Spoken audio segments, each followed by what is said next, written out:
partir d'aujourd'hui et pour les prochaines années, comment percevez-vous le défi entre culture et tourisme pour Drummondville? Moi, je pense qu'il faut continuer à attirer des touristes. On a développé de beaux attraits au cours des dernières années. Il faut protéger les acquis.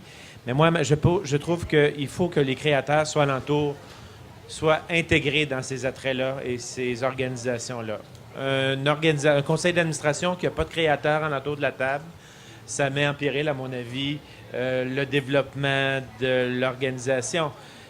De sa mission. De sa mission et même de l'organisme qui le gère, qui organise la mission de l'événement.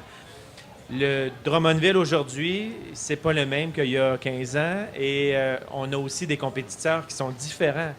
Il y a une dizaine d'années, il n'y avait pas autant d'activités touristiques au Québec. Alors, celles qui vont mieux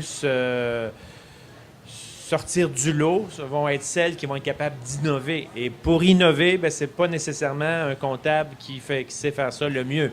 C'est un créateur. OK, on va revenir. Et le danger, je pense que c'est ça, c'est de ne pas avoir de créateurs dans nos organisations. Il y a le produit touristique qui, à Drummondville, a été culturel. Il n'y en a pas 22 000, on le sait, hein, il y en a 3, 4. Si la culture est liée à des produits touristiques, tu ne peux pas en avoir 25 000. Mais la culture, c'est pas lié à des produits touristiques. Il peut se faire beaucoup de choses. Moi, je pense que l'avenir du tourisme à Drummondville, le nouveau créneau qui prendra l'espace qu'on verra, c'est le récréo touristique. C'est le plein air. Il faut développer ça, mais on peut développer avec âme.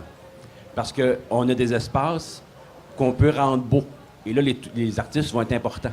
Les artistes de tout genre, de l'art visuel,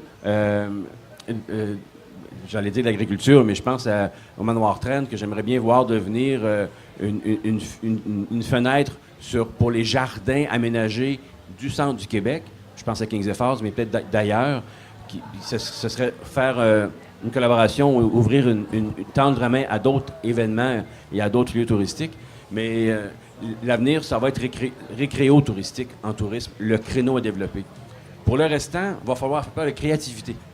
Parce que les événements majeurs, comme en haut, il y en a pas, ça n'est pas ouvert 5 là, depuis 3 ans. Là. On sait que ça, c'est un marché qui change. Là, maintenant, il faut être créatif. Il ne faut pas vouloir faire revivre ce qu'il y avait auparavant. Il y a de la place. Et je compte beaucoup, personnellement, sur le 200e. Moi, le 200e, c'est quelque chose qui m'apparaît, qui peut être mobilisateur. Mais ça approche, l'échéance se rapproche, puis ça ne lève pas encore beaucoup. Là. Même à l'intérieur de la ville, là, je suis un petit peu critique, mais ça ne lève pas encore beaucoup. Je pense qu'il y a eu des très belles idées amenées en mars au colloque qui a été organisé. Il faut maintenant les asseoir. Il faut maintenant commencer à bâtir ce que ça va être. Parce que c'est un événement qui va être mobilisateur. Il peut y avoir beaucoup de créativité. Et je pense que là, les artistes, que ce soit les individus ou les organisations qui vont vouloir se mettre ensemble pour faire quelque chose, il faut qu'il y ait de la place. Il faut qu'il y ait de la place.